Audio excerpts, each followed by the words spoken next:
Presidente, já bem esclarecidos os fatos, o relatório, tanto pela sustentação oral da Procuradoria-Geral da República, quanto a sustentação oral da Defesa, vamos, presidente, aos tópicos iniciais da Defesa, as preliminares. Todas elas, na verdade, já foram decididas, debatidas no momento do recebimento da denúncia, mas como foram novamente alegadas de forma rápida, presidente, eu aqui trago ao plenário. O primeiro, a questão da competência do Supremo Tribunal Federal para o julgamento da apresentação penal. Isso, como disse, já foi devidamente analisado e julgado por ocasião do recebimento da denúncia, sessão virtual extraordinária de 18/4 a 24/4, e no item 1 da ementa que transcrevo no voto, isso fica bem claro quando o tribunal, o plenário do tribunal, coloca competência desse Supremo Tribunal Federal para analisar o recebimento da denúncia e para processar e julgar posterior ação penal em face de evidente conexão entre as condutas denunciadas e aquelas investigadas no âmbito mais abrangente dos procedimentos envolvendo investigados com prerrogativa de foro. Essa questão, presidente, e no âmbito também foi citado aqui pelo eminente procurador, no âmbito do inquérito 4922, foi instaurado objetivando a apuração das condutas omissivas e comissivas dos denominados executores materiais. Em relação a esses, foram oferecidas 232 denúncias semelhantes à presente, tendo todas sido recebidas por essa corte e em todas reconhecido a competência do Supremo Tribunal Federal, além do recebimento de outras 1.113 denúncias oferecidas pelos crimes do artigo 286, parágrafo único, 288, caput, também todas elas analisaram essa questão da competência. Em outras palavras, presidente, o plenário dessa corte já tem 1.345 acórdãos reconhecendo a competência da corte para o processo e julgamento dessa questão. E, obviamente, não prospera, após essa detalhada análise que fizemos em 9 sessões virtuais, durante 9 semanas do ano, não prospera o argumento novamente trazido pela defesa de que o Supremo Tribunal Federal seria incompetente para apurar, processar e julgar os fatos aqui narrados. A responsabilização legal de todos, absolutamente todos, autores, coautores e partícipes dos atos criminosos, atentatórios ao Estado Democrático de Direito, os atos golpistas, é importante se referir a isso, presidente. Às vezes o terraplanismo e o negacionismo obscuro de algumas pessoas faz parecer que no dia 8 de janeiro tivemos um domingo do parque. Então as pessoas vieram, as pessoas pegaram um ticket, entraram na fila, assim como fazem no Hopi Hari em São Paulo ou na Disney. Agora nós vamos invadir o Supremo e vamos quebrar alguma coisinha aqui. Agora vamos invadir o Senado. Agora vamos invadir o Palácio do Planalto. É como se fosse possível. Agora vamos orar da cadeira do presidente do Senado. Presidente, é tão ridículo ouvir isso, que a Ordem dos Advogados do Brasil não deveria permitir que isso referisse. A Ordem dos Advogados do Brasil que é uma defensora intransigente da democracia. Então é muito importante colocar que o inquérito 4922, ele analisa todas as condutas desses golpistas, todas as condutas dessas pessoas que, como ficará demonstrado ao longo do voto, tramaram contra o Estado Democrático de Direito, tramaram contra um governo democraticamente eleito, tramaram contra esse Supremo Tribunal Federal. Todas essas pessoas que são odiadas pela maioria da população, esses extremistas que não gostam do Supremo Tribunal Federal são a minoria da população. E isso ficou demonstrado nas urnas e isso fica demonstrado nos atos golpistas em que uma minoria praticou. E isso foi repudiado pela população brasileira, que é uma população séria, ordeira, digna, e ficou aviltada com o que se fez aqui na Praça dos Três Poderes. E exatamente por isso, presidente, que há conexão. Talvez uma leitura, eu diria, uma leitura correta do artigo 102 com o Código de Processo Penal trouxesse uma tranquilidade maior para aqueles intérpretes assodados. Porque, obviamente, se há o núcleo que financia, e agora, semana retrasada, a Procuradoria acompanhou, isso, 56 financiadores tiveram busca e apreensão realizadas. Os financiadores estão sendo investigados os autores intelectuais, incentivadores, inclusive o núcleo político que assim fez, e aí há diversas pessoas com foro privilegiado. Estão sendo feitos também aqueles que divulgaram e incentivaram a outras inúmeras autoridades com foro privilegiado. E por que, presidente, esses são os primeiros a ser julgados? O que é óbvio, ou deveria ser óbvio, para aqueles que conhecem o Código de Processo Penal. Os réus presos, eles devem ser denunciados num prazo mais curto e devem ser processados e julgados mais rapidamente. Isso é uma lição, eu diria, basilar do direito penal. Aqueles que foram presos em flagrante, imediatamente no dia, como é o caso do réu, o réu foi preso em flagrante dentro do Senado Federal. O réu foi preso em flagrante após subir e se vangloriar de estar na cadeira e na tribuna do presidente do Senado Federal. Óbvio que esses a Procuradoria, corretamente, analisou e denunciou antes dos demais que estão sendo investigados. Agora, outros inúmeros núcleos já foram denunciados. Foi citado da tribuna a questão da Polícia Militar. 6 oficiais da Polícia Militar já foram denunciados pela Procuradoria-Geral da República, exatamente porque a Procuradoria-Geral da República entendeu que há materialidade, indícios de autoria, a partir de comunicação entre os seus celulares, imagens do dia onde as forças policiais simplesmente desapareceram. Então, todas essas conexão lógica, conexão probatória, essas conexões foram analisadas no momento do oferecimento das 1.345 denúncias, nas 9 sessões virtuais durante 9 semanas e nos 1.345 acórdãos do Supremo Tribunal Federal.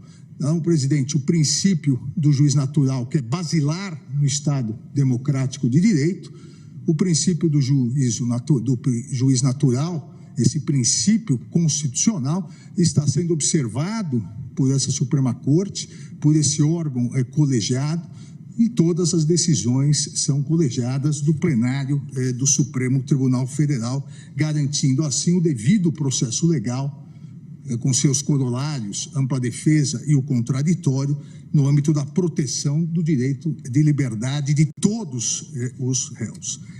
Assim, presidente, eu afasto novamente a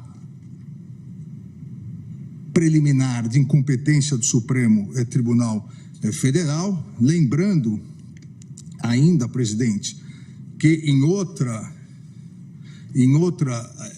núcleo investigatório, em várias PETs, estão inúmeros deputados federais, alguns senadores da República e outras autoridades com foro privilegiado. Exatamente por isso reconhecemos à época a conexão prevista no artigo 76 do Código de Processo Penal e mantivemos a competência. Então, afasto, por evidente existência de conexão entre as condutas atribuídas ao réu Aécio Lúcio Costa Pereira e os demais investigados, afasto novamente. Aqui seria, então, presidente, a 1346 vezes nós estamos afastando a incompetência. Inexistência, segundo ponto, inexistência de suspeição dos ministros dessa Suprema Corte. Na verdade, não se arguiu só a suspeição desse relator, se arguiu a suspeição da Corte toda. Então, a Corte toda é suspeita e suspeita porque a Corte, ao defender a democracia, fica suspeita para julgar aqueles que atacam a democracia. Se a Corte é suspeita, ninguém julga, então, quem sabe, num próximo verão, é possível uma nova excursão na Praça dos Três Poderes, com uma nova invasão, destruição e tentativa de golpe. Não há, primeiro, do ponto de vista procedimental, a suspeição foi alegada em petição, primeiro, fora do prazo, a previsão do artigo 279 do Regimento Interno do Supremo Tribunal Federal prevê 5 dias após a distribuição para se arguir a suspeição do relator. Isso foi feito fora do prazo. Em relação aos demais ministros, foi arguído não perante a presidência e sem nenhuma argumentação, simplesmente todos são suspeitos. Então, presidente, também aqui não vou perder mais tempo com isso, cansá-los, afasto também a existência de qualquer suspeição, seja de qualquer nulidade em virtude de uma suspeição que não existe. Terceira preliminar, presidente, novamente também já foi analisada em todas nas 1.345 denúncias e nos 1.345 acórdãos, a questão da inépcia da inicial. Nós também, especificamente em relação a esse processo, mas em relação aos outros 1.344, nós analisamos, e nesse caso específico, no item 4, 5 e 6 do acórdão de recebimento da denúncia, vem claramente dito que a denúncia apta oferecida pelo Ministério Público com exposição clara e compreensível de todos os requisitos necessários exigidos.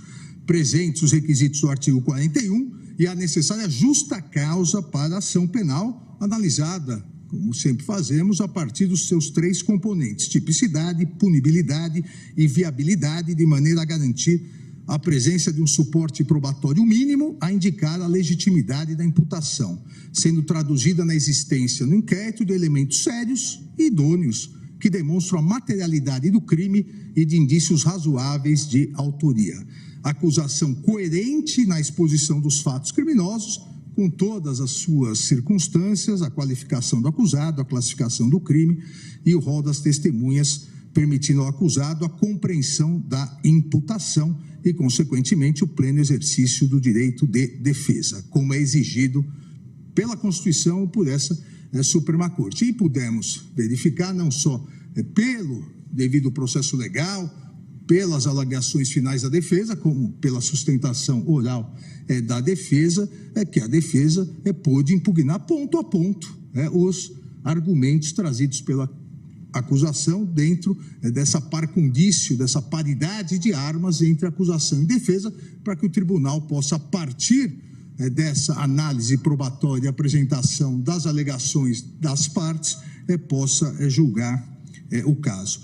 Então, presidente, não há aqui nenhuma inépcia, até porque isso ficará para o item do mérito, o contexto dos atos antidemocráticos de 8 de janeiro de 2023, o contexto dentro da análise dos crimes multitudinários. Aqui a questão é importantíssima, porque os crimes são multitudinários, como exposto na denúncia do Ministério Público e possibilitando ampla defesa no devido processo legal. Então, afasto novamente, porque já havia sido afastado, a alegação de inépcia da inicial, pois preenchidos os requisitos do artigo 41 do Código de Processo Penal e 395.3, a justa causa. Então, as preliminares estão afastadas, presidente, e o mérito podemos deixar, se Vossa Excelência assim concordar, para o período da tarde. Passo a palavra a Vossa Excelência, ministro Alexandre. Obrigado, presidente. Cumprimento novamente Vossa Excelência, cumprimento a ministra Carmen, todos os eminentes colegas, Dr. Carlos Frederico. Também cumprimento, presidente, os estudantes presentes no plenário, que ontem estiveram, inclusive, no Tribunal Superior Eleitoral, nos deram a honra do comparecimento no Tribunal Superior Eleitoral, os estudantes do Centro Universitário, Uniceub, e da Fundação Escola Superior do Ministério Público de Porto Alegre.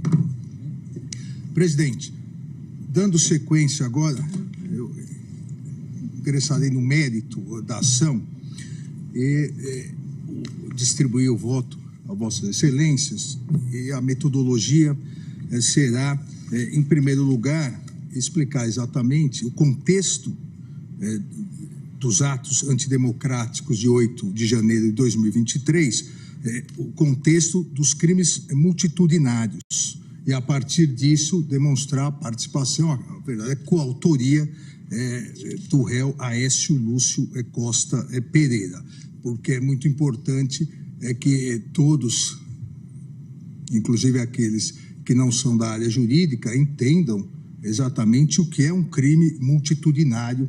É isso que já é pacificado no direito penal há muito tempo. Como nós vimos na primeira parte da sessão, pela manhã, o Ministério Público imputou ao réu Aécio Lúcio Costa Pereira associação criminosa armada, crime de associação criminosa armada, abolição violenta do Estado Democrático de Direito, golpe de Estado, dano qualificado pela violência e grave ameaça com emprego de substância inflamável contra o patrimônio público da União e com considerável prejuízo para a vítima, todos esses crimes previstos no Código Penal, e também deterioração de patrimônio tombado, é o crime previsto na Lei 9.605. E nós começamos exatamente o raciocínio importante por aí, durante a sua denúncia e depois as alegações finais e as provas durante o processo, faz uma descrição da escalada de violência ocorrida no dia 8 de janeiro de 2023.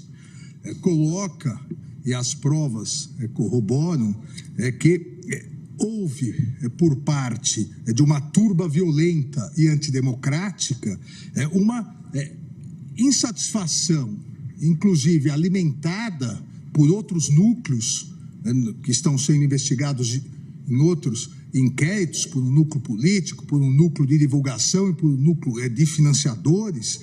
Houve uma insatisfação insuflada contra o resultado das eleições de 2022.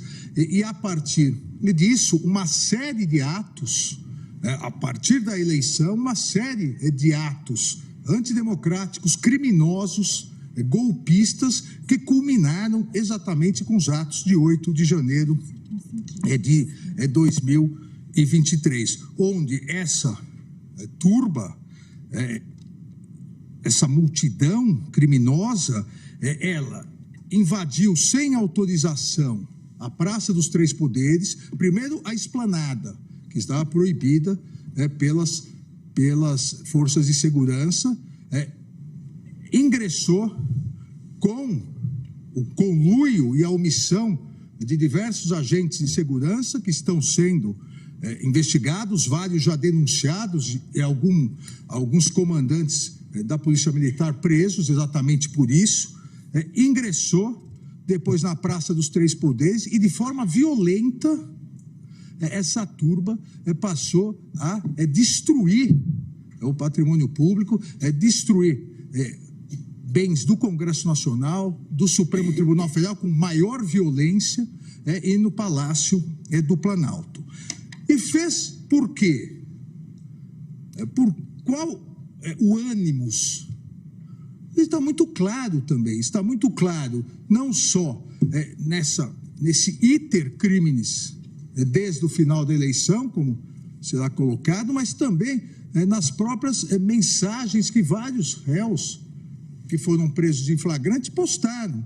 Fez com o intuito de derrubar o governo democraticamente eleito em 2021 e que havia tomado posse dia 1º de janeiro, em 2022, e que havia tomado posse em 1º de janeiro de 2023, pleiteando uma intervenção militar.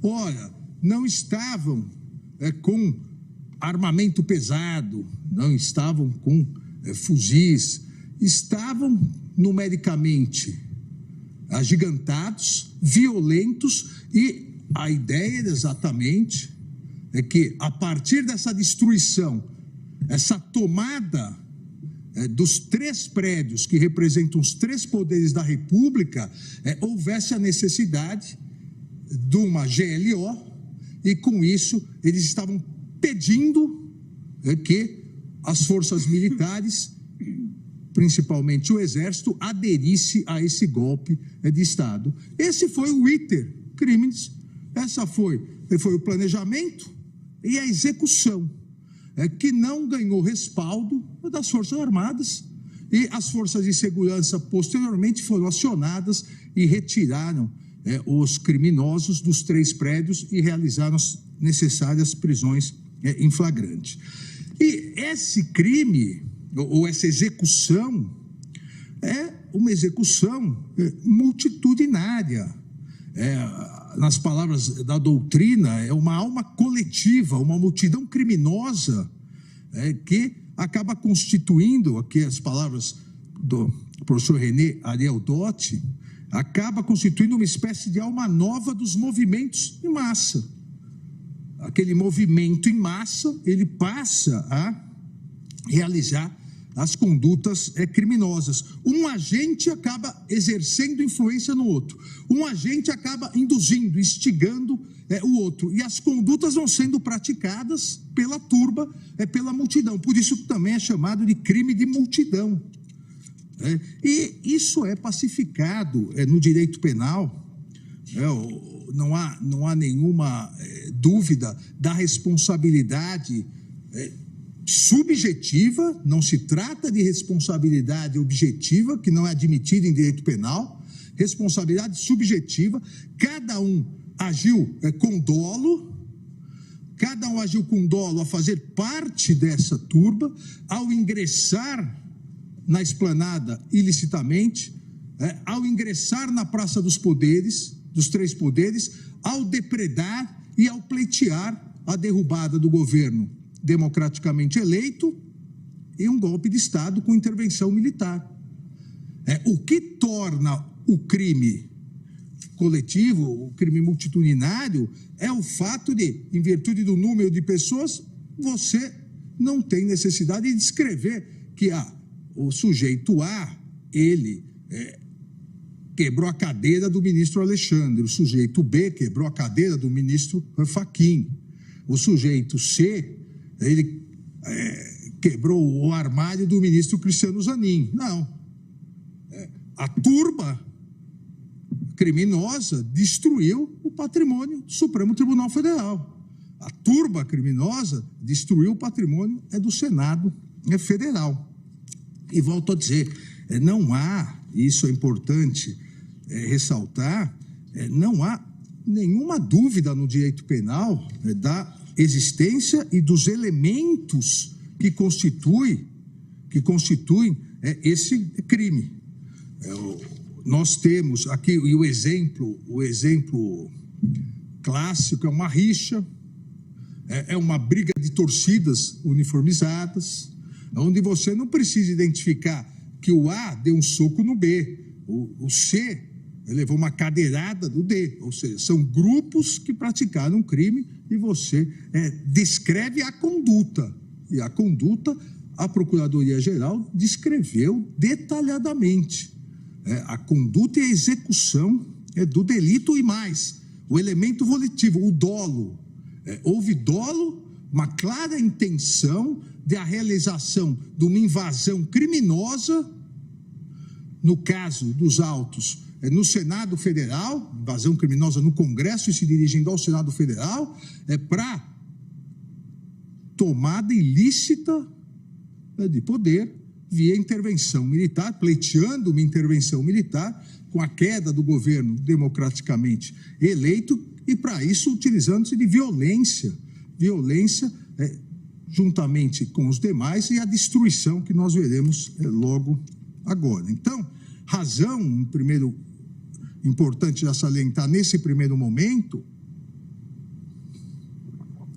que razão assiste aqui ao Ministério Público ao afirmar que esses crimes são crimes multitudinários, crimes dessa natureza, a individualização detalhada das condutas encontra barreiras intransponíveis, detalhadíssimo, pela própria caracterização coletiva da conduta.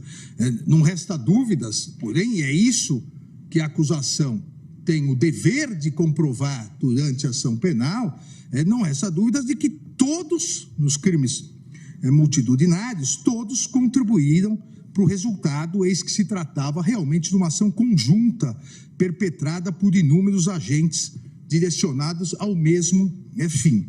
É mais fácil entender os crimes multitudinários, principalmente aqueles que não são da área jurídica, vendo exatamente os vídeos aqui que demonstram melhor, as imagens demonstram melhor que as palavras, a natureza do crime multitudinário. Agora, no vídeo, o que está nos autos como foto.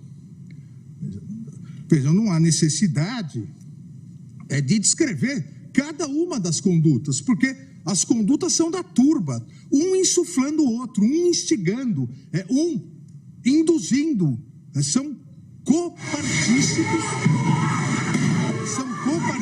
do crime. Primeiro no Tribunal, agora no Supremo Tribunal Federal. Aqui, presidente, e essas imagens são poucas imagens trazidas, um resumo do que consta nos autos, claramente demonstrado que não há nenhum, como eu disse antes, domingo no parque, nenhum passeio. Atos criminosos, atentatórios à democracia, atentatórios ao Estado Democrático de Direito, por uma turba de golpistas que pretendiam uma intervenção militar para derrubar um governo democraticamente eleito em 2022. Vejam, armados com pedaços de ferro, armados com pedaços de pau, destruindo quadros, destruindo o patrimônio público. Não há nada de pacífico nesses atos. São atos criminosos, aqui na Câmara dos Deputados agora, atos criminosos, atos antidemocráticos, atos realmente que estarreceram a sociedade brasileira. No Senado Federal, a versão mentirosa também em vários depoimentos de que o Senado Federal tudo estava aberto, as portas estavam abertas, tudo foi destruído, tudo foi depredado, várias câmeras foram depredadas também. Há uma investigação também em curso pelo Ministério Público de agentes criminosos que também adentraram mais fortemente armados, com rádios transmissores. Então, tudo faz parte de um crime, do crime de multidão. O professor, saudoso professor, também meu ex-colega de Ministério Público do Estado de São Paulo, o professor Júlio Fabrini Mirabete, diz exatamente isso, que é possível o cometimento de crime pela multidão delinquente, como nas hipóteses de linchamento, depredação, saque, e todos responderão pelos resultados. O professor Mirabete dizia, no linchamento, não importa quem deu o golpe final que matou a pessoa. Não é só ele o homicida, todos que participaram do linchamento são homicidas. Aqui a grande caracterização dos crimes multitudinários ou de multidão ou ainda de autoria coletiva. Eu trago no voto, presidente, eminentes colegas, trago a jurisprudência do Supremo Tribunal Federal, já reconhecendo de longa data esses crimes, a natureza e quais os requisitos necessários para a tipificação dos crimes multitudinários ou de autoria coletiva, e isso é seguido por todos os tribunais do país. Trago também aqui, colaciono julgados do Superior Tribunal de Justiça. Dessa maneira, os argumentos trazidos pelo Ministério Público são corroborados pelas provas trazidas nos autos, que demonstram que, embora não seja possível precisar o exato momento em que houve adesão subjetiva para essa associação para a prática de crimes, é certo que ela se deu anteriormente ao dia 8 e se consumou no dia 8 de janeiro. Nós veremos aqui que o próprio réu diz que fazia parte do grupo Os Patriotas, e veio de Diadema, ele mora em Diadema, veio do estado de São Paulo exatamente para praticar esses atos que acabaram sendo praticados no dia 8 de janeiro. É fato notório, presidente, eminentes colegas, que após a proclamação do resultado das eleições em 2022 pelo Tribunal Superior Eleitoral, constatou-se a difusão e a ampliação em vários núcleos políticos, núcleos sociais, de diversos atos antidemocráticos. Nós tivemos no dia seguinte ao segundo turno das eleições, nós tivemos uma movimentação criminosa de vários caminhoneiros no Brasil. Foi necessário uma decisão judicial dada por mim, determinando que as polícias militares retirassem os caminhoneiros, esses bloqueios, e cumprissem a lei, uma vez que a Polícia Rodoviária Federal, o seu então diretor, inclusive hoje preso, a Polícia Rodoviária Federal não estava cumprindo a lei, estava aderindo por parte da sua chefia a esses movimentos antidemocráticos, como o bloqueio total do tráfego, atrapalhando a circulação de alimentos, atrapalhando a circulação de medicamentos, atrapalhando a circulação geral das pessoas. E esse início desse movimento antidemocrático, golpista, foi se ampliando. Todos lembramos também, no dia 12 de dezembro, no dia da diplomação do presidente da República eleito no Tribunal Superior Eleitoral, lembramos os atos de vandalismo e depredação da própria sede da Polícia Federal. A invasão e a depredação na sede da Polícia Federal, com o mesmo intuito, porque pediam intervenção militar, abolição do Estado Democrático de Direito, à época, para que não houvesse posse do presidente eleito e, naquele dia 12, diplomado. O relatório elaborado pelo interventor federal, Ricardo Capelli, designado pelo presidente da República no próprio dia 8 de janeiro, traz a informação exatamente que o acampamento em frente ao quartel-general do Exército, que começou a ser montado em 1º de novembro, no dia seguinte à divulgação dos resultados da eleição presidencial, ele se encerrou em 30, havia se encerrado em 30/10, voltou dia 1º de novembro, e no dia 15 de novembro era visível a aglomeração de pessoas em frente ao quartel-general, pessoas essas que receberam no dia 8 diversos ônibus de golpistas, entre eles o réu, que lá se organizaram, se alimentaram, como o próprio réu confessa, e a partir disso passaram para a prática criminosa. No telão, eu passo algumas fotos que estão aqui demonstrando no voto, constam no voto, exatamente essa aglomeração, a participação de caminhoneiros. O primeiro comboio chegou aqui em Brasília dia 6/11, com veículos alocados em espaços militares.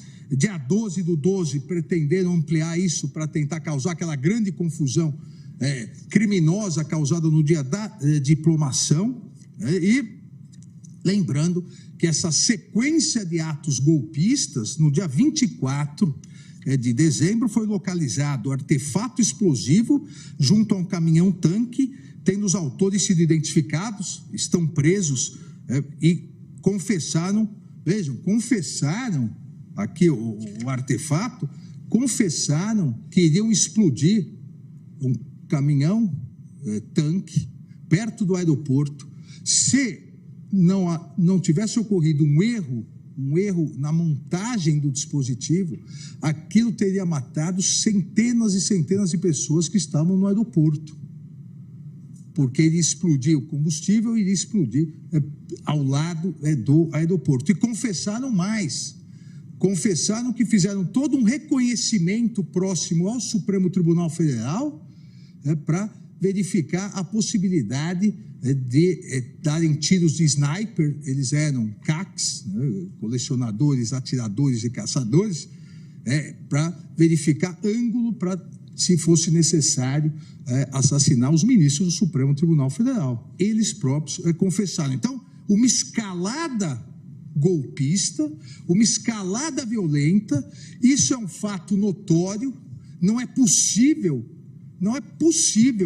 que alguém em sã consciência acredite que uma pessoa que invadiu, depois de toda essa escalada golpista, e que a pessoa aderiu, porque fazia parte do grupo Patriotas para derrubar o governo eleito, que essa pessoa veio passear, sorrindo na Praça dos Três Poderes. O relatório juntado aos autos, no dia 25/12, verificou que os manifestantes tentaram se aproximar também da Praça dos Três Poderes, vários manifestantes já se preparando, e na abordagem foram apreendidos rádios transmissores, facas e bolas de gude. Bolas de gude para quê?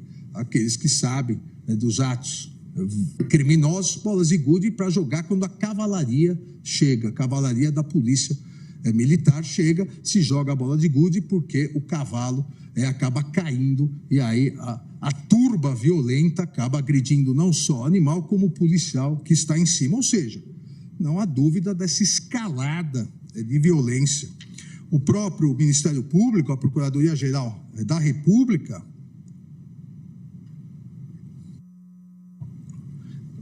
afirma nas suas alegações finais que a partir de 6 de janeiro, em razão da previsão de chegada de caravanas e do conteúdo belicoso veiculados nas mensagens compartilhadas, veja, as investigações levaram também a descoberta de vários organizadores, o adversário, a Festa da Selma, todos se recordam aqui, que era essa organização desses ônibus que vieram exatamente para, entre aspas, a Festa da Selma, para realizar essa tentativa frustrada pelas autoridades constituídas de golpe de Estado, de derrubada do poder constituído legalmente nas eleições. E a Procuradoria diz que, em razão dessa previsão, a natureza e as proporções violentas, era necessário que não fosse possível adentrar a esplanada dos ministérios.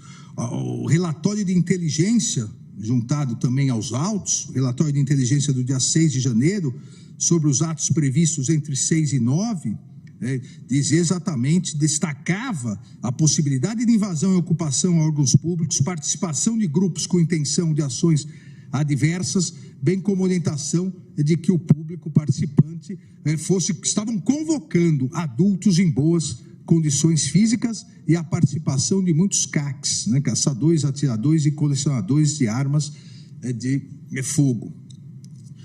E tudo isso acabou tendo a complacência, e como disse, já há denúncias e investigações de autoridades constituídas, inclusive autoridades policiais militares. Nada disso teria acontecido, presidente, nada disso teria ocorrido, colega, se a polícia militar do Distrito Federal tivesse atuado segundo o procedimento correto. Eu falo aqui com absoluta tranquilidade, como ex-secretário de Segurança Pública de São Paulo, se não precisaria mais do que mas se 2 batalhões de choque com escudo grande estivessem presentes na Praça dos Três Poderes, nada disso teria ocorrido. Basta verificar que quando eles finalmente, após a depredação, a invasão golpista, quando eles finalmente chegaram, em 20 minutos a questão se solucionou.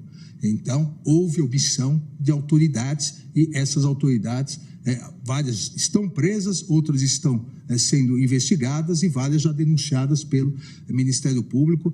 E fica aqui o meu elogio ao Dr. Carlos Frederico por essa investigação, principalmente em relação à Polícia Militar. E isso era essa conclamação dessa turba que realizou essa invasão, essas caravanas para tomada de poder pelo povo, convocação de greve geral, intervenção militar, já passou lá vários comunicados rodando por todos esses ônibus, essas pessoas que vieram e participaram desses atos criminosos e que tiveram como uma parada, eu diria quase obrigatória, para se organizarem melhor, o quartel. Tiveram os acampamentos, o acampamento feito nas portas do quartel do Comando do Exército aqui em Brasília, que também esse plenário, em mais de 1.000 denúncias recebidas, entendeu que é crime. O plenário vai analisar nessas mais de 1.000 denúncias a autoria individualizada, mas a materialidade já foi confirmada pelo plenário que é crime acampamentos na frente de quartéis pedindo intervenção militar e a queda do governo legitimamente e democraticamente constituído. Não existe aqui liberdade de manifestação para atentar contra a democracia, para pedir ato institucional número 5, para pedir a volta da tortura, para pedir a morte dos inimigos políticos, os comunistas, e para pedir intervenção militar. Isso é crime. E esse plenário, em mais de 1.100 denúncias, recebimentos de denúncias, constatou isso. Ação, esse panorama geral, e presidente, colegas, esse panorama geral, ele serve para todas as demais ações penais, porque é um crime coletivo. Esse panorama evidencia que os propósitos criminosos eram plenamente difundidos, conhecidos anteriormente por todos, tendo em vista que os manifestantes, eles insuflavam e pediam que as Forças Armadas tomassem com violência o poder, que houvesse uma intervenção militar, como se isso fosse democrática e constitucionalmente aceita. A ação delituosa visava exatamente, e dessa forma contínua que explodiu no dia 8 de janeiro, visava impedir de forma contínua o exercício dos poderes constitucionais e ocasionar a deposição do governo legitimamente constituído. Só que contava com a indispensável participação do Exército Brasileiro, que não faltou aos brasileiros e à sociedade. O fato de eventuais militares terem participado de ações golpistas e estarem sendo investigados não macula uma verdade histórica que deve ser aqui proclamada. O Exército Brasileiro não aderiu a esse devaneio golpista de vários, inclusive políticos, que estão sendo investigados. Presidente, na linha do que sustenta a Procuradoria-Geral da República, essa agregação de pessoas eles foram produzindo os grupos, essa associação se deu através dessa ideia do mesmo objetivo, e o objetivo era exatamente esse. Era, em determinado dia, que acabou sendo o dia 8 de janeiro, de forma violenta, invadir e tomar a sede dos três poderes para inviabilizar realmente o exercício dos poderes. Não sejamos, eu diria aqui, não sejamos ingênuos de achar que os manifestantes fizeram domingo porque não havia ninguém nos prédios. Fizeram domingo porque encontraram maior facilidade no domingo. E a ideia era continuar nos prédios para inviabilizar o exercício dos poderes e para que, com aquela primeira adesão lamentável que houve por parte de determinados oficiais da Polícia Militar, a polícia não retiraria, e no momento em que, se houvesse a necessidade, o Exército fosse convocado, tentariam convencer o Exército a aderir a esse golpe de Estado. Veja, não há nenhuma dúvida em relação a isso. Não saíram dos prédios porque depois da visita resolveram voltar para casa. Só saíram quando a polícia chegou, inclusive com bombas e gás lacrimogêneo. O choque chegou e retirou os manifestantes. Os criminosos, não manifestantes, os criminosos golpistas. No dia 8, as imagens colacionadas nas alegações finais do Ministério Público, e aqui eu também peço atenção, está no voto, mas para facilitar, mostram a sequência que foi realizada. O início dessa marcha golpista com destino à esplanada dos ministérios, que, volto a dizer, por reunião de todas as forças de segurança, realizada da sexta e no sábado anterior, estava fechada, não era permitida a entrada na esplanada dos ministérios. Houve, por parte de algumas autoridades, uma contraordem irregular no domingo pela manhã. Exatamente por isso, o próprio Supremo Tribunal Federal não estava com a proteção normal que havia sido feita em outros momentos, nos dias 7 de setembro, em outros momentos onde houve o risco de invasão, porque todas as forças de segurança acordaram que não se entraria na esplanada dos ministérios,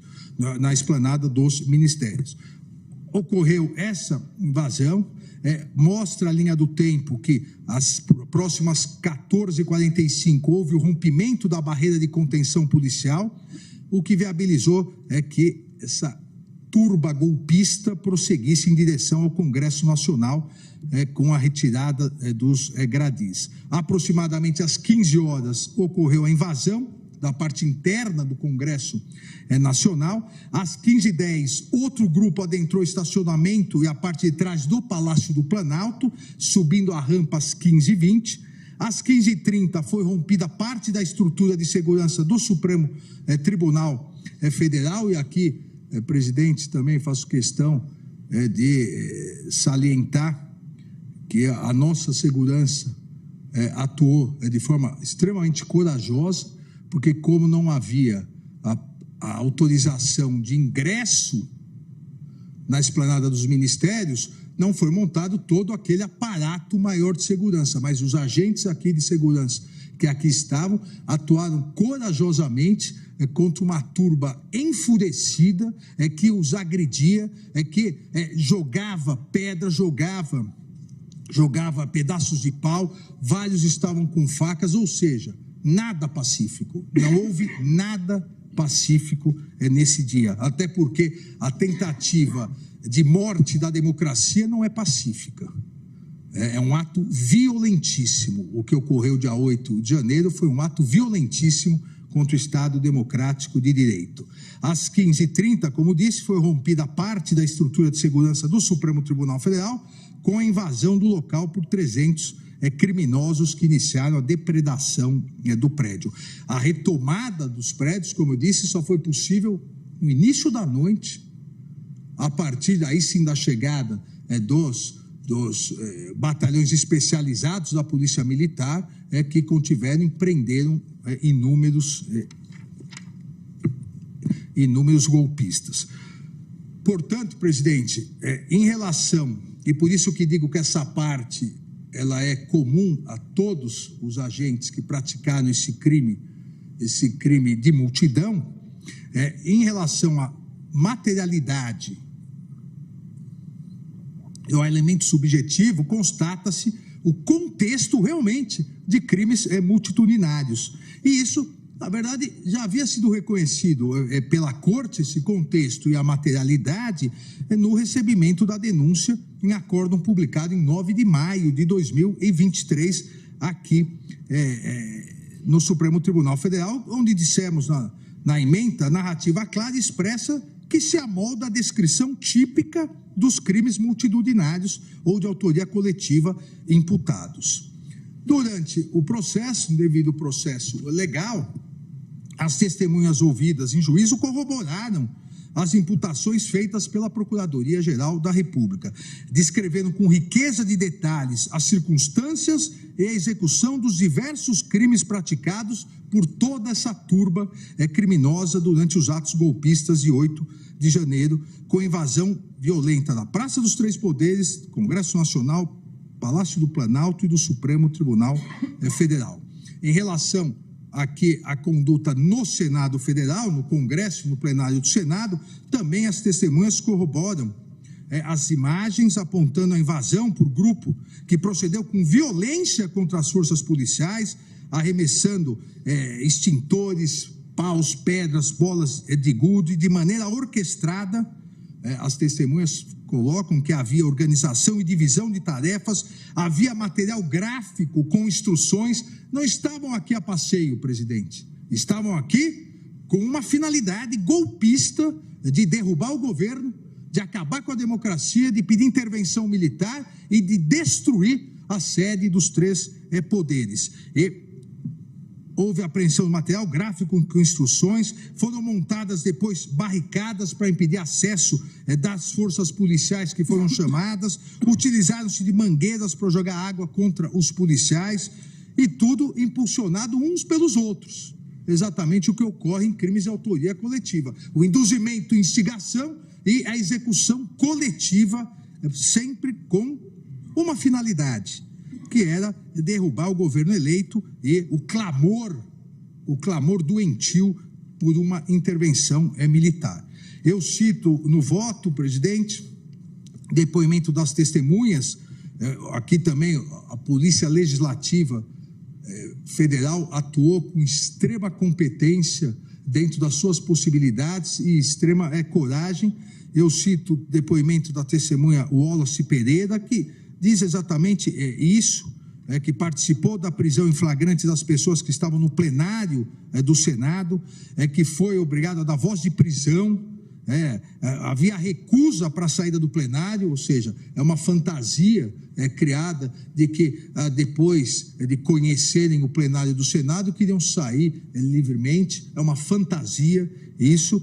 Ouviu, diz a testemunha, pessoas falando palavras de ordem, sempre contra as eleições e mencionando e pedindo sempre a intervenção militar, a intervenção do Exército.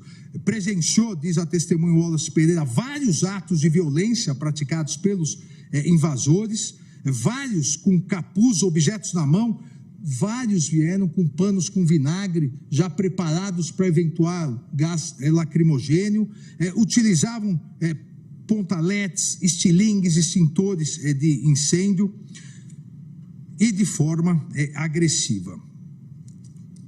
Everaldo Bosco, outra testemunha, também policial do Legislativo Federal, narra da mesma forma o mesmo iter de crimes, a violência, a invasão, o quebra-quebra no plenário. Ele também foi responsável pela lavratura de vários atos de prisão em flagrante. Diz a mesma coisa, que eram palavras direcionadas contra o presidente eleito que já havia tomado posse e a favor de uma intervenção militar, ou seja, um golpe de Estado. Gilvan Xavier, também testemunha policial do Legislativo Federal, da mesma forma, narra as mesmas questões, chegou a dizer invasores, abre aspas, invasores entoavam palavras de ordem e chegavam a dizer que morreriam naquela linha, ou seja, que não iriam retroceder até que houvesse o golpe de Estado. Verificou danos em várias áreas do Senado, invasores usavam camisetas com fotos do ex-presidente, invasores diziam, abre aspas, o presidente eleito não ficará no poder, com vários armamentos, armas brancas, facas, machadinhas, rojões, pedaços de pau, bolas de gude, e a invasão no Senado e todas as agressões. A última testemunha, ouvida, Caio Grilo, também policial legislativo, corrobora as mesmas afirmações, exatamente dizendo que, além de tudo isso, faziam, durante todas essas agressões à democracia, ao Estado Democrático de Direito e ao patrimônio público, faziam lives. E aqui, presidente, é importante refletirmos o porquê que criminosos que invadem a sede dos três poderes de forma violenta para tentar derrubar o governo democraticamente eleito, pedindo um golpe de Estado com intervenção militar, por que eles mesmos se filmam e colocam nas redes sociais? Porque tinham a certeza de que conseguiriam um golpe de Estado. Aqui, o sentimento de impunidade era tão grande que filmavam para depois poderem dizer que participaram do golpe de Estado. Tinham a certeza de que haveria adesão das Forças Armadas e que a polícia não iria retirá-los da sede dos três poderes. E acabaram se autoincriminando, filmando e postando livremente, como nós vamos ver mais adiante. É essencial destacar que as narrativas das testemunhas ouvidas ratificaram o intuito comum e o ânimos, o dolo da atuação da ordem invasora e golpista direcionado à derrubada do governo empossado, à ruptura institucional com intervenção militar. Também foram registrada destruição nas áreas comuns do prédio do Senado, além do plenário, após a entrada dos invasores. A partir desse panorama, delineado pelas provas e pelos relatórios do interventor, pelas testemunhas, comprova-se, eu não tenho a menor dúvida, a entrada criminosa e golpista num prédio onde havia bloqueios em dinâmica de vandalismo e violência, com ações organizadas que se estenderam muito além do ingresso do edifício, e não houve recuo, mesmo diante de ordens de desocupação, porque o objetivo era claro, o objetivo era obter uma intervenção militar, conseguir o golpe de Estado e derrubar o governo democraticamente eleito.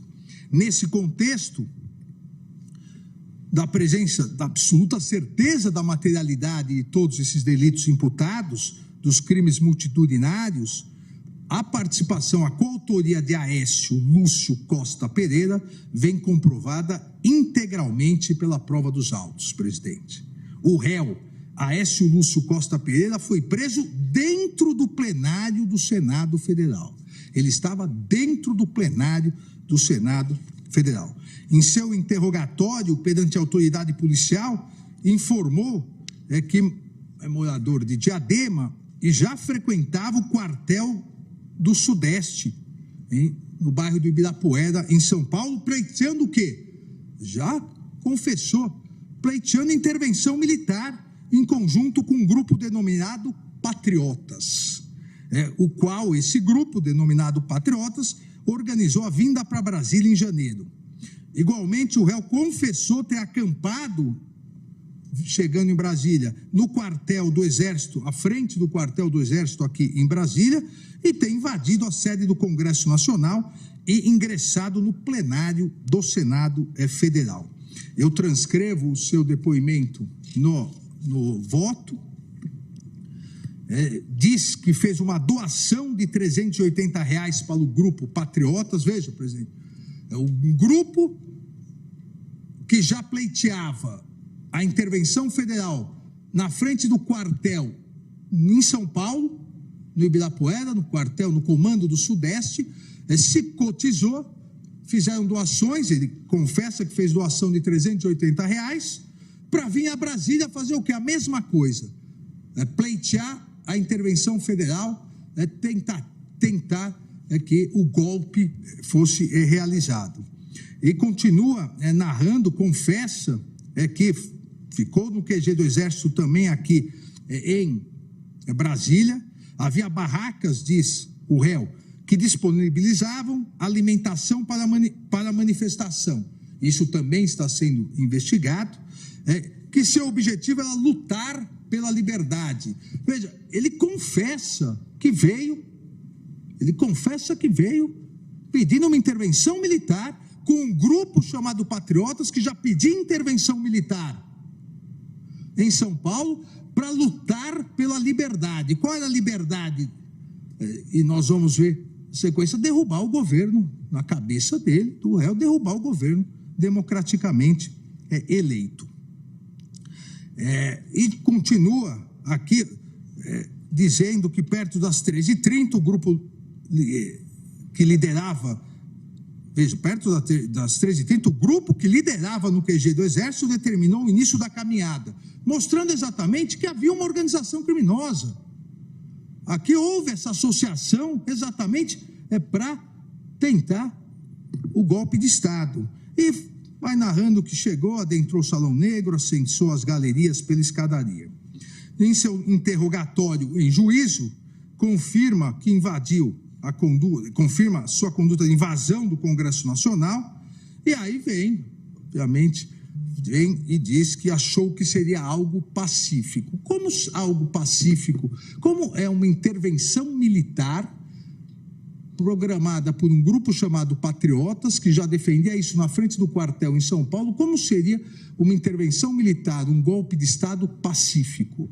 Obviamente, aqui também é muito difícil verificar alguma credibilidade nessa mudança de versão que ocorreu em juízo.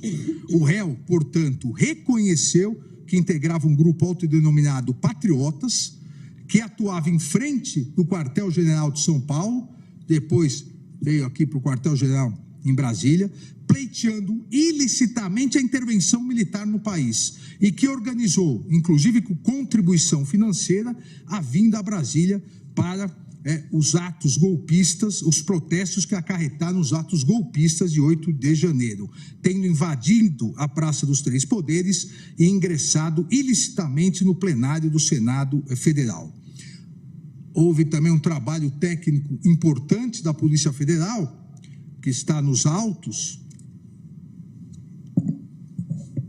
com a extração dos dados do aparelho telefônico apreendido com o réu por ocasião da sua prisão, que corrobora a prática criminosa pelo réu. Os vídeos produzidos pelo próprio réu, que espontaneamente divulgou por portais de notícias e redes sociais, verifica-se que ele próprio trajava camiseta com a inscrição Intervenção Militar Federal, e ele comemora a invasão na Praça dos Três Poderes e do Congresso Nacional e incentiva os atos golpistas. O primeiro vídeo. Sabesp, quem não acreditou, estamos aqui. Quem não acreditou, também estou aqui para vocês. Olha onde eu estou, na mesa do presidente. O próprio réu, com a camisa Intervenção Militar, a imagem fala mais do que todas as provas técnicas, invadiu violentamente, ingressou no Senado Federal e postou nas redes comemorando e, mais do que isso, incentivando a invasão. Diz na transcrição do vídeo: amigos da Sabesp, quem não acreditou, estamos aqui. Quem não acreditou, também estou aqui para vocês, porra. Olha onde eu tô, na mesa do presidente. Jadilson, Wilson, Rony, estamos aqui, porra. Marcelão, estamos aqui, caralho. Vai dar certo. Não desistam, vai dar certo. Não desistam. Saiam às ruas. e parem as avenidas. Isso é um passeio pacífico, presidente?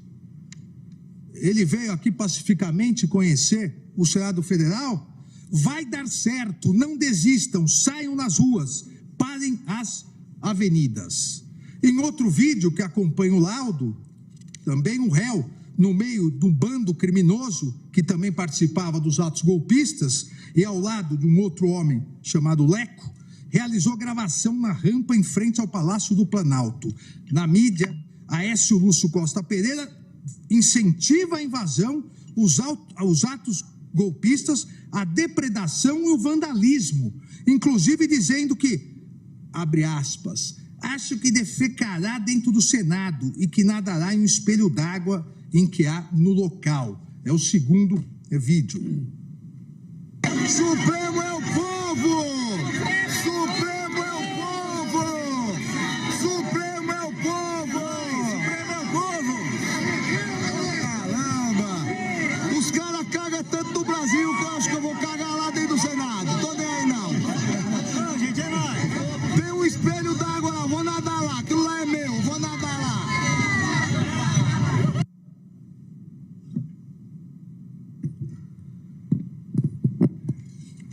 Realmente, presidente, um passeio pacífico no dia 8 de janeiro. E um terceiro vídeo, Aécio Lúcio Costa Pereira, o réu, já havia invadido o Congresso Nacional, se encontrava no plenário do Senado. O réu utiliza um microfone instalado em uma mesa do ambiente, continuou a incentivar os atos golpistas, a derrubada do governo democraticamente eleito e a ocorrência de intervenção federal, para não deixar o comunismo entrar no Brasil. É o terceiro vídeo.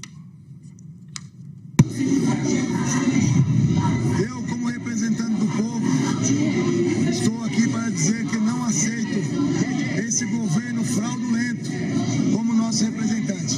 Então quero mandar uma mensagem aqui para o pessoal do meu grupo, pessoal do Brasil, que não desistam. Acreditem nos sonhos de vocês. Não vamos deixar o comunismo entrar. Gente, saiam nas ruas, dê corroboro pra gente, saiam nos quartéis, saiam agora, fiquem nas ruas e peçam SOS Forças Armadas. Abre aspas, presidente, repito o que foi dito agora. Eu, como representante do povo, eleito por quem não se sabe, eu, como representante do povo, estou aqui para dizer que não aceito esse governo fraudulento como nosso representante. Então, quero mandar uma mensagem para o pessoal aqui do meu grupo. Pessoal do Brasil, que não desista. Grupo, associação criminosa, o crime de multidão, confessado várias vezes pelo próprio réu. Acredite no sonho de vocês, não vamos deixar o comunismo entrar. Gente, saiam às ruas, incentivando os atos golpistas. Dê corroboro para a gente, saiam nos quartéis, saiam agora, fiquem nas ruas e peçam SOS Forças Armadas. E repete, Forças Armadas, incentivando a intervenção militar e a quebra da democracia por não aceitar, disse ele, esse governo fraudulento como nosso representante. O robusto conjunto probatório trazido aos autos não deixa qualquer margem de dúvida que Aécio Lúcio Lopes Costa Pereira incorreu nas figuras típicas a ele imputadas na denúncia pelo Ministério Público. Está comprovado pelo teor do seu interrogatório, pelos depoimentos das testemunhas arroladas pelo Ministério Público, pelas conclusões do interventor federal, a sequência do grupo se dirigindo até a invasão dos prédios, pelos próprios vídeos produzidos pelo réu e outros elementos informativos que Aécio Lúcio Lopes Costa Pereira integrava grupo autodenominado de patriotas que buscava, em claro atentado à democracia e ao Estado de Direito, a realização de um golpe de Estado com decretação de intervenção federal.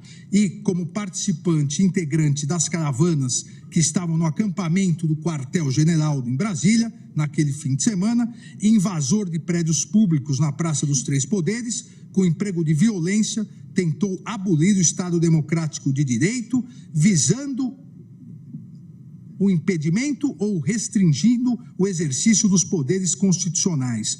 Tudo para depor o governo legitimamente eleito com uso de violência e por meio da depredação do patrimônio público e ocupação dos edifícios sede dos 3 poderes da República.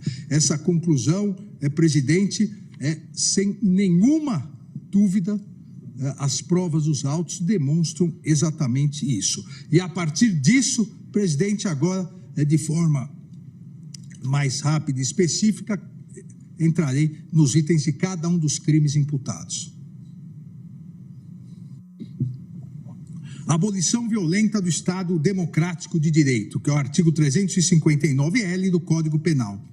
Tentar, com emprego de violência ou grave ameaça, abolir o Estado Democrático de Direito, impedindo ou restringindo o exercício dos poderes constitucionais. Olha, claramente o emprego de violência, claramente a intenção de abolir o Estado Democrático de Direito, confessado pelo próprio réu, inclusive, nos seus vídeos, para restringir o exercício dos poderes constituídos, porque tomaram de assalto criminoso a sede dos 3 poderes com ameaças aos seus representantes. Então, presidente, as alegações finais da Procuradoria estão de acordo com todas as provas presentes nos autos. A autoria e a materialidade do delito estão comprovados, conforme no item anterior detalhadamente vimos. A previsão constitucional do Estado Democrático de Direito consagra a obrigatoriedade do país ser regido por normas democráticas, com observância da separação de poderes, bem como vincula a todos ao absoluto respeito aos direitos e garantias fundamentais, com a finalidade de afastamento de qualquer tendência ao autoritarismo e à concentração de poder. A Constituição Federal não permite a propagação de ideias golpistas, de intervenção militar, de ideias contrárias à ordem constitucional e ao Estado Democrático de Direito. Tampouco a realização de manifestações públicas ilícitas e violentas, visando a ruptura do Estado de Direito através da instalação do arbítrio. Não existirá um Estado democrático de direito sem que haja poderes de Estado independentes e harmônicos entre si. Não é possível atentar violentamente contra os poderes de Estado, impedindo ou tentando constrangê-los a não exercer as suas funções. Trata-se aqui do tipo penal inserido pela Lei 14.197, a lei que substituiu a antiga Lei de Segurança Nacional, com vistas exatamente a proteger o quê? Proteger o bem jurídico previsto na Constituição e objeto de mandado de criminalização previsto no artigo 5º, inciso 45, proteger o Estado Democrático de Direito. Aqui, presidente, o tipo penal consagra, e isso todas as democracias modernas têm tipos penais absolutamente semelhantes. O tipo penal consagra um instrumento protetivo do próprio Estado Democrático de Direito.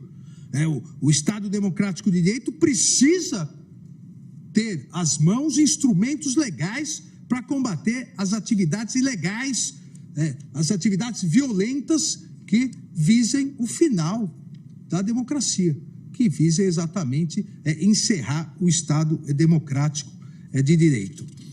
É uma proteção à preservação do Estado Democrático de Direito e de suas instituições. Não há dúvida, então, presidente, e repito aqui de forma mais resumida o iter crimes, que não vou cansá-los, não há dúvida que o réu cometeu o crime previsto pela nova lei. O réu cometeu o crime previsto no artigo 359-L, tentou, com emprego de violência, abolir o Estado Democrático de Direito, impedindo ou restringindo o exercício dos poderes constitucionais. Assim, presidente, eu no voto mostro outras fotos, diversas fotos que comprovam, estão nos autos e comprovam, novamente, reforçam, eu diria, essa tentativa. Digo que mais estarrecedora é a quantidade de vídeos e imagens postadas em redes sociais por esses inúmeros criminosos, entre eles o réu, que se vangloriavam desse enfrentamento e reiteravam a necessidade de golpe de Estado com a intervenção militar e a derrubada do governo democraticamente eleito, tendo isso chegado diuturnamente ao conhecimento dessa corte em inúmeras investigações da Polícia Federal. Os interrogatórios policial e judicial do réu, juntamente com os depoimentos das testemunhas e dos vídeos realizados e divulgados pelo próprio réu, já detalhados em item anterior, confirmam a prática do delito imputado.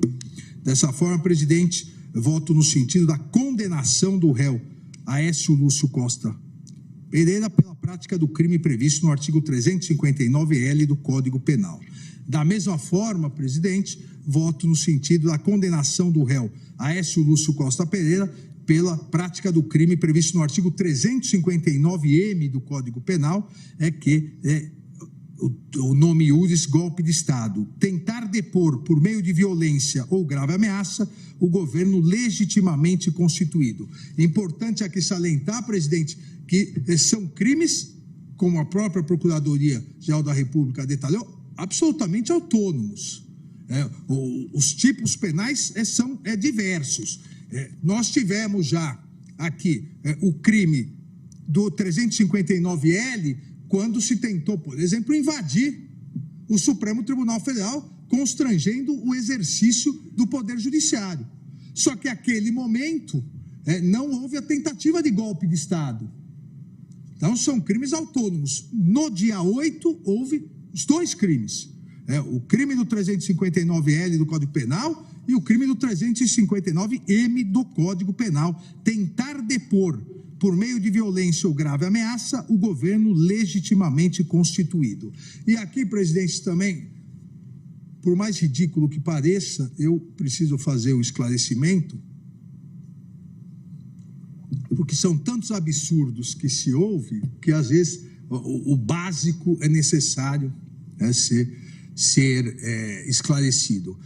Várias pessoas defendendo que esse crime não ocorreu, porque não conseguiram dar o golpe de Estado. Ora, não existe crime de golpe de Estado, porque se tivessem dado o golpe de Estado, na verdade, quem não estaria aqui seríamos nós, para julgar o crime.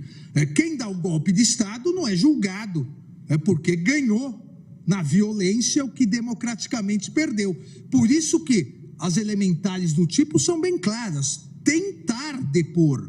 Tentou, por meio de violência ou grave ameaça, depor o governo legitimamente constituído. E não conseguiu, por isso que vai às barras do tribunal responder por isso. Então, aqui também as provas já detalhadas anteriormente demonstram claramente isso.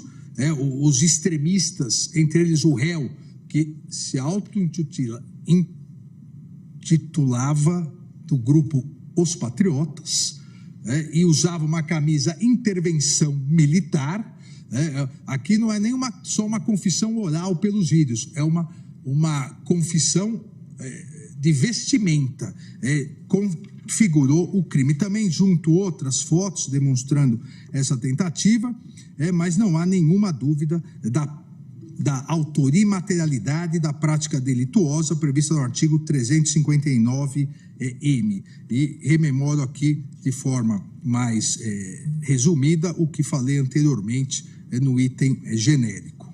Dessa forma, e relembro aqui que num dos vídeos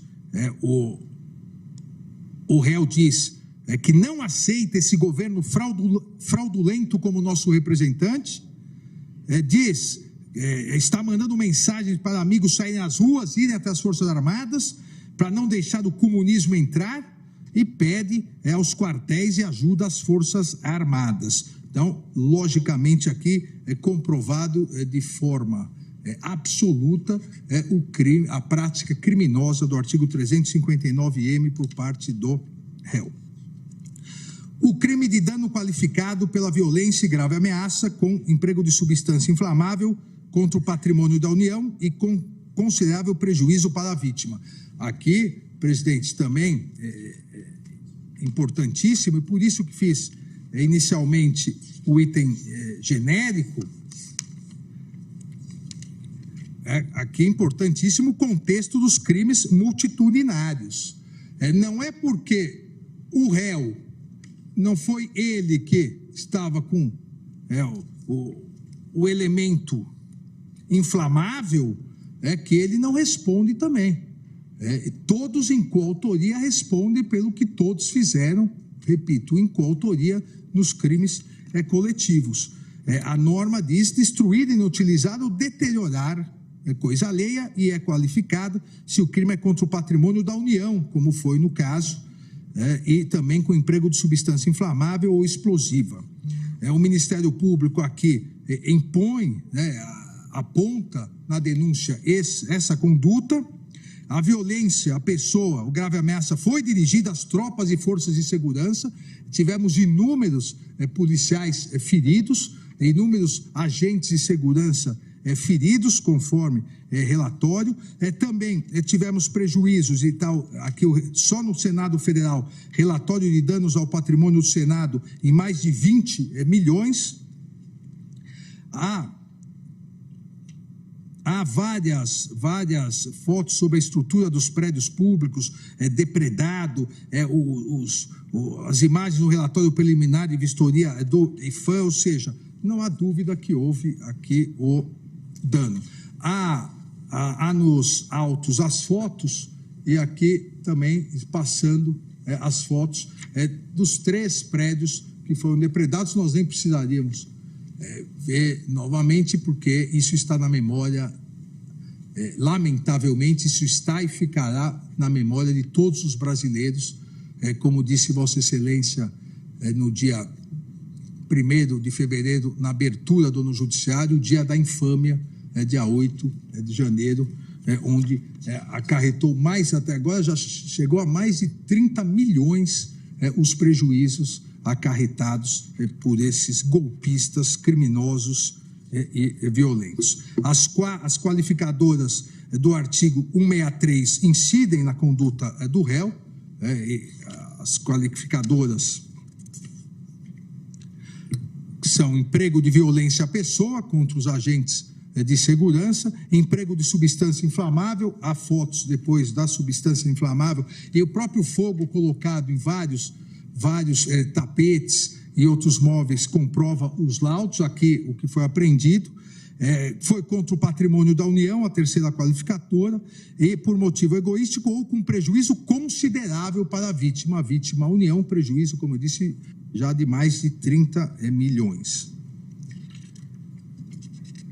Foram apreendidos, e cito aqui a página 82 do voto, presidente, no auto de apreensão, foram apreendidos bombas de caráter caseiro, aparelhos tipo maçarico, frascos cheios de contendo líquido amarelo, gasolina para colocar fogo, galão de gasolina, outros máscaras tipo bataclavas, faca com cabo de plástico, ou seja, tubo semelhante à cola, líquidos explosivos, fogo, ou seja, tudo o que é exigido para caracterizar as qualificadoras.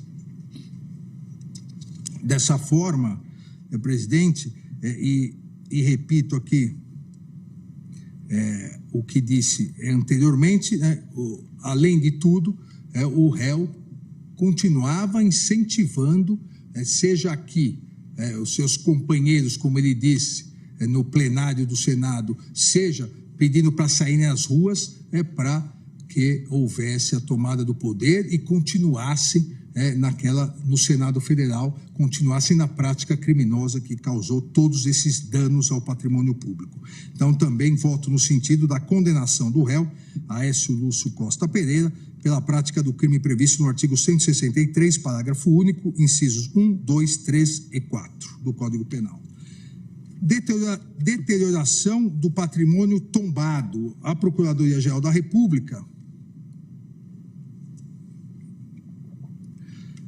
denuncia também pelo crime do artigo 621 da Lei 9.605. Aqui, a objetividade jurídica é outra, não é só a propriedade. O crime de dano, do Código Penal, a objetividade jurídica é a propriedade, no caso, a propriedade da União. Aqui não, aqui é o patrimônio, o valor,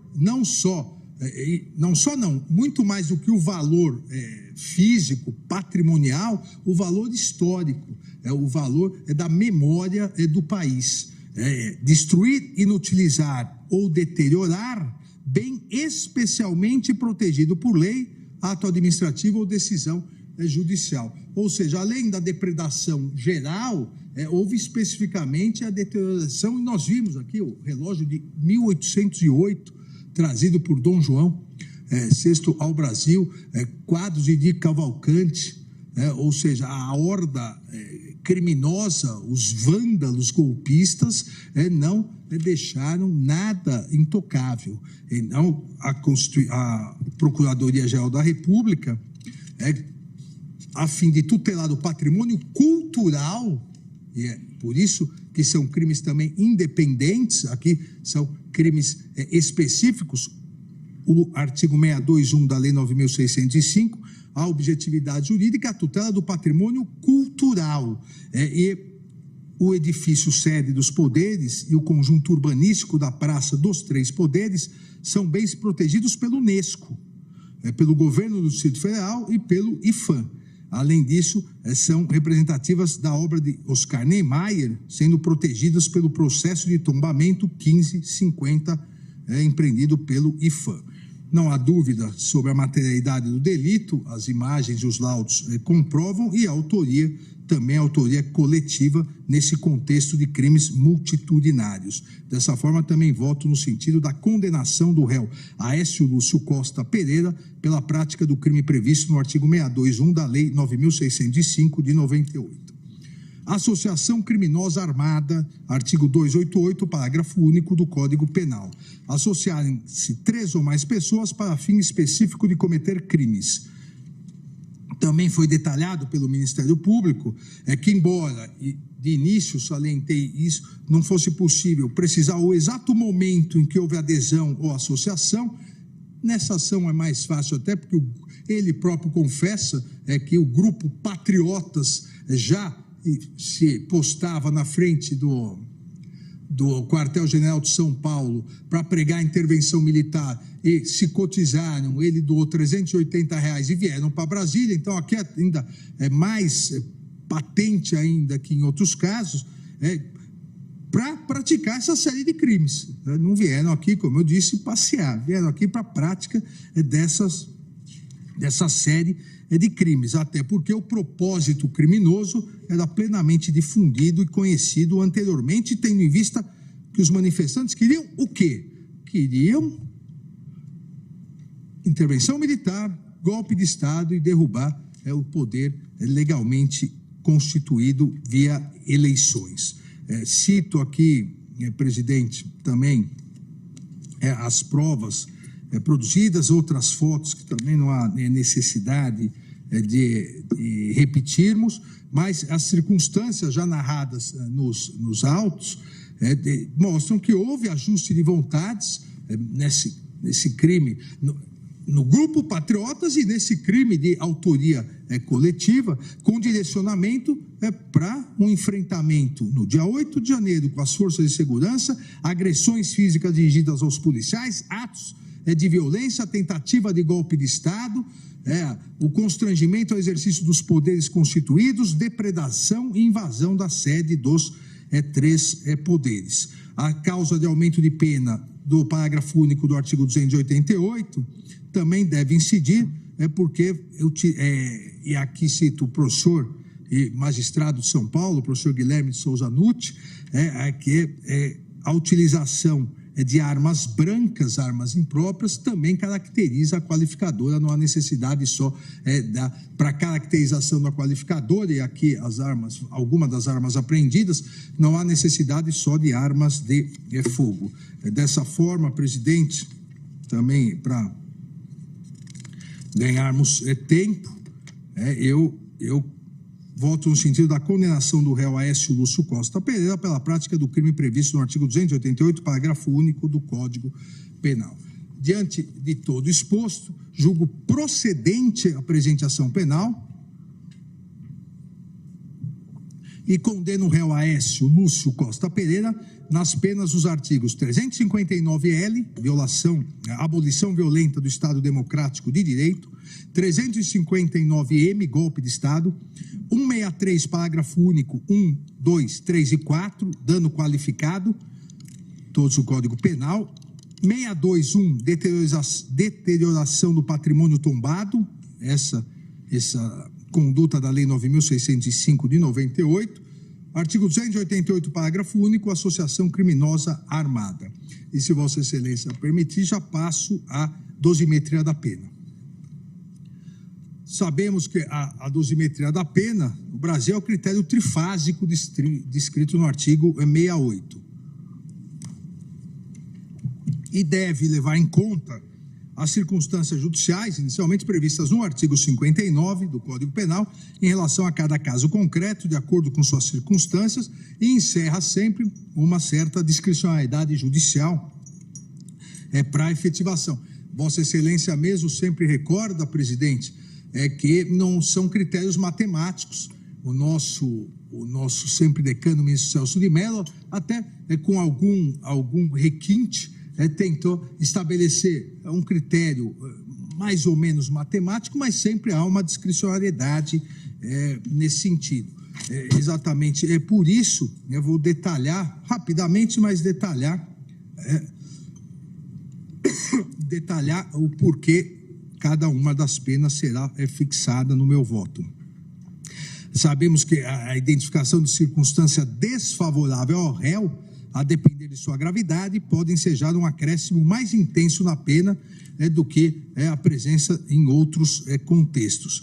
A jurisprudência da Corte, cito vários acórdãos da Corte, diz que não há uma relação matemática, mas em havendo circunstâncias favoráveis, a pena deve ser a pena mínima. Em havendo circunstâncias desfavoráveis, é possível uma majoração da pena, entre a pena mínima e a pena máxima.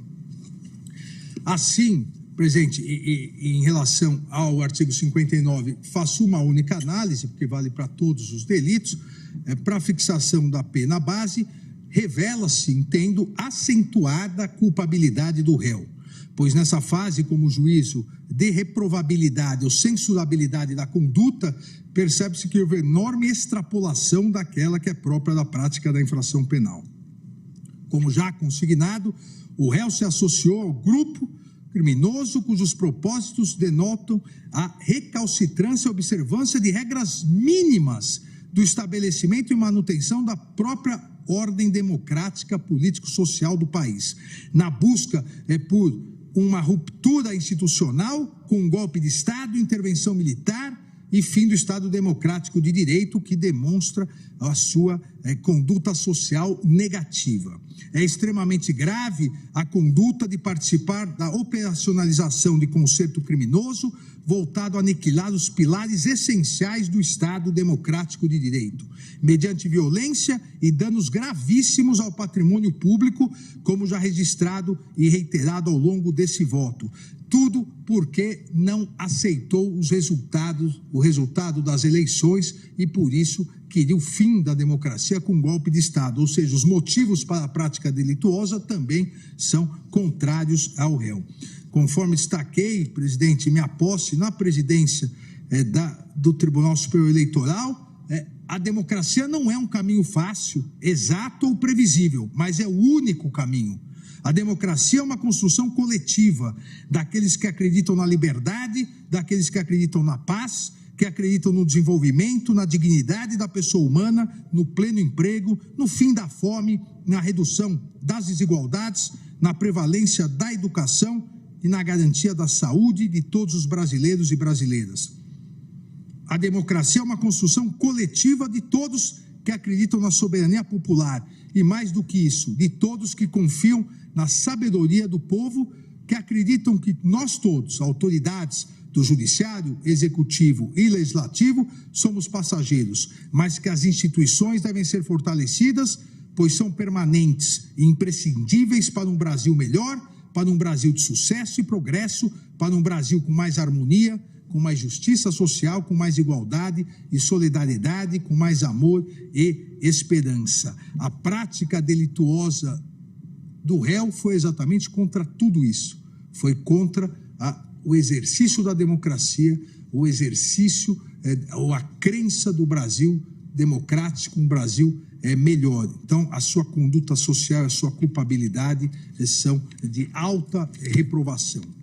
Também, presente as circunstâncias do crime, não favorecem o réu. Os atos criminosos, golpistas e atentatórios das instituições republicanas desbordaram para depredação, vandalismo, que ocasionaram prejuízo de ordem financeira que alcança cifras de dezenas de milhões.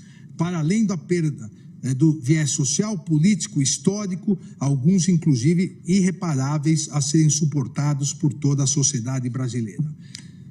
A resposta estatal não pode falhar quanto à observância da necessária proporcionalidade na fixação das reprimendas.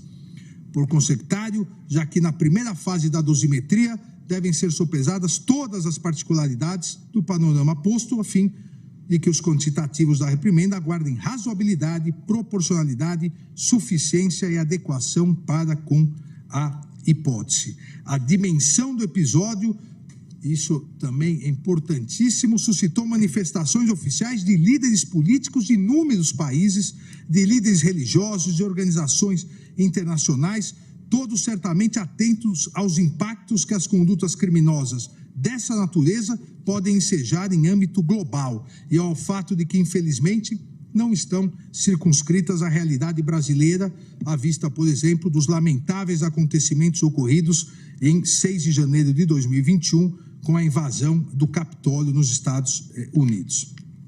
Assim, as 4 circunstâncias sociais, culpabilidade, conduta social, circunstâncias do crime e motivos para a prática criminosa, são desfavoráveis ao réu. A partir desse estabelecimento que são desfavoráveis, fixo a pena inicialmente do artigo 359-L, abolição violenta do Estado Democrático de Direito. Com base exatamente nas 4 circunstâncias amplamente desfavoráveis ao réu, a pena é de 4 a 8 anos de reclusão. Eu fixo a pena base em 5 anos e 6 meses de reclusão. Ante a inexistência de circunstâncias agravantes, atenuantes ou causas de aumento ou diminuição, torno para esse crime a pena definitiva em 5 anos e 6 meses de reclusão. Em relação ao crime do artigo 359-M, golpe de Estado, a pena aqui varia de 4 a 12 anos de reclusão. Novamente, em virtude das 4 circunstâncias judiciais amplamente desfavoráveis ao réu, fixou a pena base em 6 anos e 6 meses de reclusão. Não há circunstâncias agravantes, atenuantes ou causas de aumento ou diminuição, torno para esse crime a pena definitiva em 6 anos e 6 meses de reclusão. Em relação ao dano qualificado, na primeira fase, com base nas circunstâncias judiciais do artigo 59, também, repito, os 4 amplamente desfavoráveis ao réu, fixou a pena base em 1 ano e 6 meses de detenção e 50 dias multa, fixando cada dia multa em 1/3 do salário mínimo. Aqui também não há agravantes, não há atenuantes ou causa de aumento ou diminuição de pena, tornam a pena definitiva em 1 ano e 6 meses de detenção e 50 dias multa, fixando cada dia multa em 1/3 do salário mínimo.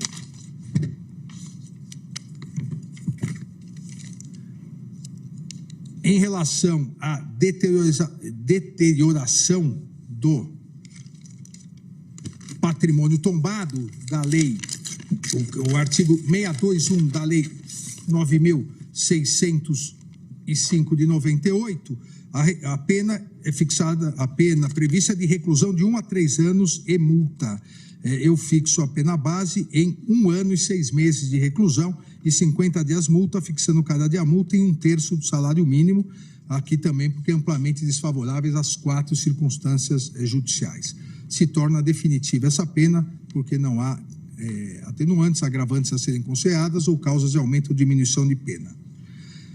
Finalmente, em relação ao artigo 288, parágrafo único, associação criminosa armada, a pena é prevista de 1 a 3 anos, em virtude das circunstâncias judiciais amplamente desfavoráveis ao réu, fixou a pena base em 1 ano e 6 meses de reclusão.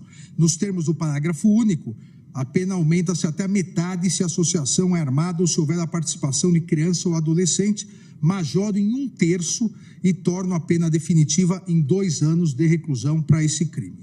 O total das penas e o regime inicial de cumprimento ficam assim fixados, presidente. Consideradas as penas para cada crime acima fixadas e a existência de concurso material, artigo 69 do Código Penal, fixo a pena inicial do réu, Aécio Lúcio Costa Pereira, em 17 anos, sendo 15 anos e 6 meses de reclusão e 1 ano e 6 meses de detenção. E 100 dias multa, cada dia multa no valor de 1/3 do salário mínimo. Fixo o regime fechado para o início do cumprimento da pena, de 15 anos e 6 meses de reclusão, nos termos do artigo 33, parágrafo 2º, A e 3º do Código Penal. No caso da pena de 1 ano e 6 meses de detenção, a ser cumprida na sequência, fixo o regime inicial de cumprimento da pena em regime aberto, nos termos também do artigo 33, parágrafo 2º, C do Código Penal. Aqui, em relação à fixação dos 50 dias multa para cada um dos crimes que assim prevê, no total 100 dias multa no valor de 1/3 do salário mínimo, digo que, considerando que a pena de multa deve guardar estrita proporcionalidade com a pena privativa de liberdade aplicada, já que sobre aquela incidem as mesmas circunstâncias dessa, dentro do intervalo previsto no artigo 49 do Código Penal, fixo a pena de multa, como anteriormente dito, em 50 dias multa, e 1/3 em virtude da condição econômica do réu, que agora encontra-se desempregado porque está preso, mas, como foi dito inclusive da tribuna, foi empregado por mais de 20 ou 30 anos da Sabesp, uma importante companhia do Estado de São Paulo. Também, presidente, foi pedido em relação aos danos coletivos, condenação ao pagamento de indenização mínima, ressarcimento dos danos materiais e morais coletivos. A Procuradoria da República apresentou pedido de condenação do réu ao pagamento de indenização mínima, conforme artigo 387.4 do CPP, em valor correspondente ao dobro dos danos materiais que forem apontados pela perícia e pelos órgãos de proteção ao patrimônio, objetivando ressarcir também os danos morais coletivos e os danos ao acervo histórico e material. Relembro que, nos termos do artigo 91, inciso 1 do Código Penal, são efeitos da condenação tornar certa a obrigação de indenizar o dano causado pelo crime. Já nos termos do artigo 387.4, também do CPP, estabelece que o juiz, ao proferir sentença condenatória, fixará valor mínimo para a reparação dos danos causados pela infração, considerados os prejuízos sofridos pelo ofendido. Nesse sentido, rememoro o que disse anteriormente, que o prejuízo material resultante dos atos criminosos, até o momento, chega a quase 30 milhões de reais, sendo que há danos inestimáveis ao patrimônio histórico e cultural, tendo em vista que obras e bens foram declarados irrecuperáveis. Só no Senado o dano foi de mais de 3.500.000, sem a estimativa do patrimônio histórico e cultural irrecuperável. Na Câmara, mais de 1.200.000, na verdade, no laudo, mas agora já ultrapassa 3 milhões. No Palácio do Planalto, mais de 9 milhões. E aqui no Supremo já chegou quase a 15 milhões de reais. A necessidade de indenização pelos danos advindos da prática dos crimes é indiscutível dos autos. Cito aqui inúmeras jurisprudências das duas turmas e também no recente julgamento do plenário, na ação penal 1025, de relatoria do eminente ministro Edson Fachin, a necessidade da previsão de fixação, a partir da demonstração do nexo causal, da necessidade de fixação do dano moral coletivo ocasionado à sociedade brasileira. Assim, diante da ofensa a direitos difusos, ou seja, pertencentes a titulares indeterminados, os danos materiais coletivos têm função eminentemente punitiva, a razão pelo qual sua quantificação deve ser guiada mundialmente pelo seu caráter pedagógico. Por tal razão, fixo, e aqui solidário com todos os condenados, o dano moral, fixo como valor mínimo indenizatório a título de danos morais coletivos a quantia de 30 milhões de reais a ser adimplido de forma solidária pelos condenados em favor do fundo a que alude o artigo 13 da Lei 7.357 de 85. A referida soma deverá ser corrigida monetariamente a contar do dia da proclamação do resultado do julgamento colegiado, incididos juros de mora legais a partir do trânsito em julgado desse acordo. Presidente, em conclusão, diante de todo o exposto, rejeito as preliminares, julgo procedente a ação penal para condenar o réu Aécio Lúcio Costa Pereira a pena de 17 anos, sendo 15 anos e 6 meses de reclusão e 1 ano e 6 meses de detenção, além de 100 dias multa, cada dia multa no valor de 1/3 do salário mínimo, iniciando-se em regime fechado, e fixo aqui o valor do dano moral coletivo, solidário entre todos os condenados, em 30 milhões de reais. É o voto, presidente. Moraes, faremos agora o nosso intervalo.